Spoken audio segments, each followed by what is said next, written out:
जो राम को लाए हैं उन्हें आप सत्ता में लाइए। तो अब जिन्होंने राम को लूटा है उनकी क्या सजा?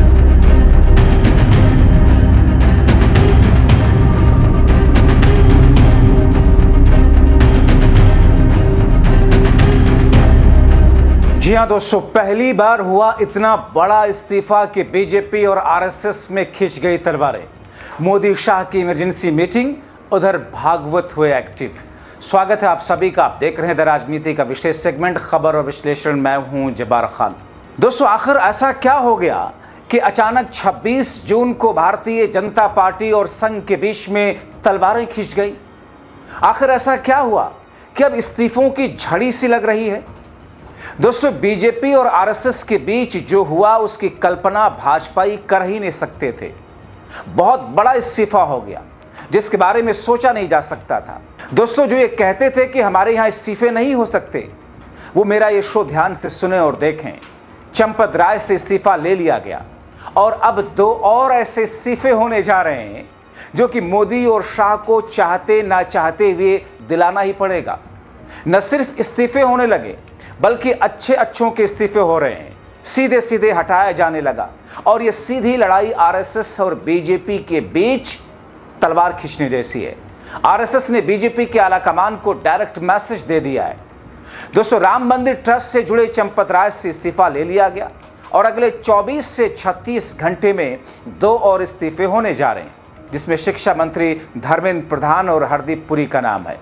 मतलब एक तरफ आरएसएस के खासम खास चंपत राय से इस्तीफा लिया गया तो दूसरी तरफ मोदी शाह के चहेते और मजबूरी हरदीप पुरी और धर्मेंद्र प्रधान का संघ ने इस्तीफे पर मुहर लगवा दी।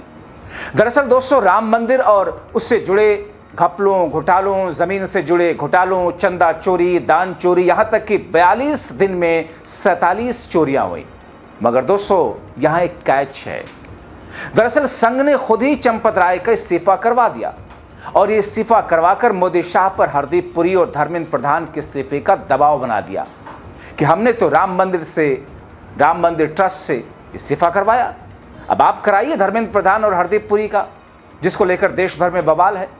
एक और बात कि लगातार जिस तरीके से योगी राम मंदिर से जुड़े घपले, घोटाले, चोरी पर हुंकार भर रहे हैं कि सबको जेल भेजा जाएगा, एक एक को ढूंढ निकाला जाएगा, श्री राम से अयोध्या यूपी और देश की पहचान है और उसी पर आघात हो, ऐसा बर्दाश्त नहीं किया जाएगा। ऐसे में अब यह भी कहा जा रहा है कि जो टीमें खुद दिल्ली ने मतलब शाह ने बनाकर भेजी थी अयोध्या के लिए, वही ऐसा करप्ट हो गई। कई लोग इसमें लखनऊ वर्सेस दिल्ली टकराव का एंगल निकाल रहे हैं।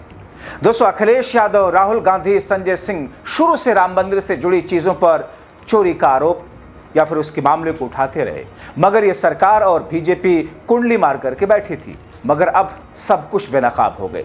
ऐसे में कांग्रेस ने कह दिया कि साहब, आप तो नारा लगवा रहे थे कि जो राम को लाए हैं हम उनको लाएंगे। पिछले चुनाव में बीजेपी ने क्या नारा दिया था? जो राम को लाए हैं उन्हें सत्ता में लाइए। अब जिन्होंने भगवान राम के नाम पर लूट की, उनकी क्या सज़ा होनी चाहिए?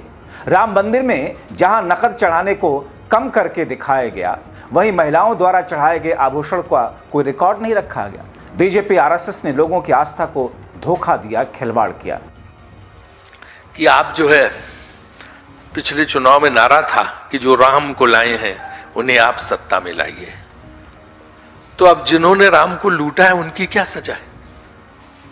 उनकी जिम्मेदारी भी तो तय होनी चाहिए कि सिर्फ 8 कर्मचारियों पे डाल के, छोटे मोटे लोगों पे डाल के आप जो है इससे बच के निकलना चाहते हैं। ये मुद्दा बहुत देशव्यापी स्तर पे चल रहा है। हर तरफ हर लोग इस पे जो है सक्रिय हैं और सबको बेहद चिंता है, सबको बहुत बड़ा झटका और धोखा लगा है।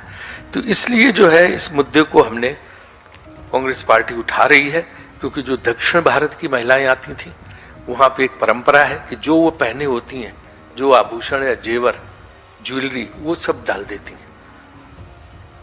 इतने सालों से, 10 सालों से जो ज्वेलरी, जो आभूषण, जो जेवर आ रहे थे, उनकी कोई रिकॉर्ड ही नहीं बना है। पैसे का तो फिर भी जो है वो गड्डियाँ चोरी होती थी और जो है मान लो 13 लाख चढ़ावा आया तो 10 लाख दिखा दिया, 3 लाख गायब हो गया, है ना। तो वो तो उसकी तो गिनती, ये जो जेवर और आभूषण और ज्वेलरी आती तो उसकी तो कोई जो है इन लोगों ने रिकॉर्ड ही नहीं बनाया, कोई रजिस्टर नहीं, कोई रिकॉर्ड नहीं, कोई रसीद नहीं, कुछ नहीं। और एक लंबी चौड़ी फहरिस्त है जो लोगों ने शिकायत करने का सिलसिला शुरू हुआ है कि हमने ये दिया था, हमने ये दिया था, हमने ये दिया था, उसकी हमें रसीद आज तक नहीं आई। तो उसका तो कितने 100 करोड़ का, कितने 1000 करोड़ का जेवर था, आभूषण थे, उनका तो कुछ पता ही नहीं। कहते भगवान राम की जो माला थी हीरे की, वो भी गायब है। तो ये तो अजीबो गरीब मामला, ऐसा तो सुना ही नहीं था। तो ये जो है, ये अब मेरे हिसाब से राजनीतिक मुद्दा नहीं, एक बहुत बड़ा धार्मिक मुद्दा है जिसपे हर एक की चिंता है और उसकी जिम्मेदारी से कोई बच के निकल सकता नहीं है। इसलिए जो है ये मुद्दा हम उठा रहे हैं। और आप राम के नाम पे वोट तो ले रहे हो, अब नोट भी लेना शुरू कर दिया। ये कौन सी जो है आपने नई चीज शुरू की है? लोगों के विश्वास से धोखा, लोगों की आस्था से धोखा, लोगों की भक्ति से धोखा, भगवान राम से जो लोगों की अगाध आस्था है उस पे ये चोट है, उन लोगों के साथ ये धोखा है। तो इसलिए ये मुद्दा हम उठा रहे हैं। अब दोस्तों, अगले 24 से 36 घंटों में माना यह जा रहा है कि रविवार खत्म होते होते या सोमवार शुरू होते होते 2 इस्तीफे जिनको लेकर पूरे देश में बवाल है वो हो जाएंगे। ऐसे में धर्मेंद्र प्रधान और हरदीप पुरी का हटना तय है। जैसा कि मैंने अपने पिछले शो में दिखाया था और बताया था कि कैसे हरदीप पुरी और धर्मेंद्र प्रधान को हटाने की पूरी स्क्रिप्ट पर फैसला हो गया, सिर्फ आधिकारिक तौर पर ऐलान बाकी है। लेकिन दोस्तों, जो अयोध्या से जुड़े राम मंदिर के चंदे, उससे जुड़े दूसरे कागजात, उससे जुड़े दूसरी चीजें, जिस तरीके से घोटालों करप्शन का भेंट चढ़ी हैं, उसने लोगों को सन्न कर दिया है। लोग ये कहने लगे कि हम तो सोच भी नहीं सकते थे कि भगवान राम के नाम पर ऐसी चोरी कराई जाएगी। आइए कुछ जानकारी भी थोड़ी सी आपको देते चलूं कि कैसे बड़ी मछलियां रोजाना लाखों की चोरी कर्मचारियों को साथ मिला करके कराती थी।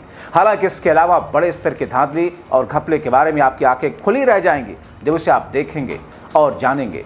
पहले सीसीटीवी में कैद कुछ घपलों के बारे में बता दूं आपको। दोस्तों, अब तक जो जांच में सामने आया वो चौंकाने वाला है। जांच में सामने आया कि दान पेटियों से नकदी और जेवरात निकालने, नोटों की गिनती, वाउचर तैयार करने, बैंक में रकम जमा कराने तक की प्रक्रिया में कथित तौर पर सुनियोजित तरीके से हेराफेरी की जा रही थी लगातार, और यह सब कुछ कराया जा रहा था, हो नहीं रही थी। एक दान पेटी में रोजाना 7 से 8 लाख रुपए एक बार में जमा होते, लेकिन कुछ सप्ताह के क्रम में 500 की गड्डी को कम देखा गया। इसके बाद शक गहराया तो नोट गिनने वाले कमरे में कुछ हिडन कैमरे लगवाए गए। इन हिडन कैमरों के एक हफ्ते की फुटेज देखी गई तो आंखें फटी की फटी रह गई, बड़े खुलासे हुए।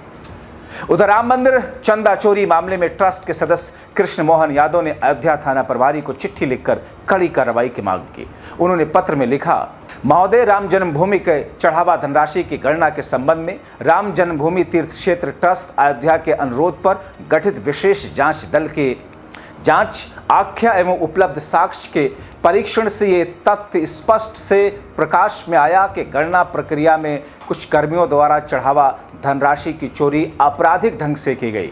विशेष जांच दल की प्रारंभिक जांच में वर्णित तथ्यों के आधार पर अविनाश शुक्ला, अनुकल्प मिश्रा, लवकुश मिश्रा, मनीष यादव, करुणेश पांडे, रमाशंकर मिश्रा के विरुद्ध चढ़ावा धनराशि चोरी की संपत्ति रखने, प्राप्त करने और सुसंगत धाराओं में साथ ही सुभाष श्रीवास्तव, रामशंकर यादव उर्फ टिन्नू के विरुद्ध सुसंगत धाराओं में अभियोग पंजीकृत किया जाना आवश्यक है।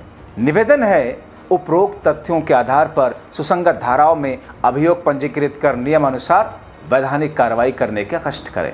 जाहिर तौर पर यह चिट्ठी बहुत कुछ कह रही है। यानी कि दोस्तों, वो एसआईटी जिस पूरे मामले में जांच कर रही है और वो सांसद संजय सिंह जिन्होंने एसआईटी के सामने पेश होकर के जो तथ्य दिए हैं, अगर बारीकी से उन तमाम चीज़ों की निष्पक्षता से जांच की गई तो सिर्फ 2 नहीं, ऐसे सैकड़ों लोग नपेंगे और भारतीय जनता पार्टी की बड़ी मछलियां इसमें नपना तय माना जा रहा है। लेकिन दोस्तों, इस बीच में चंपत राय जो कि आरएसएस और संघ के बेहद खासम खास हैं, चंपत राय का इस्तीफा खुद आरएसएस ने पहले ही करवा दिया।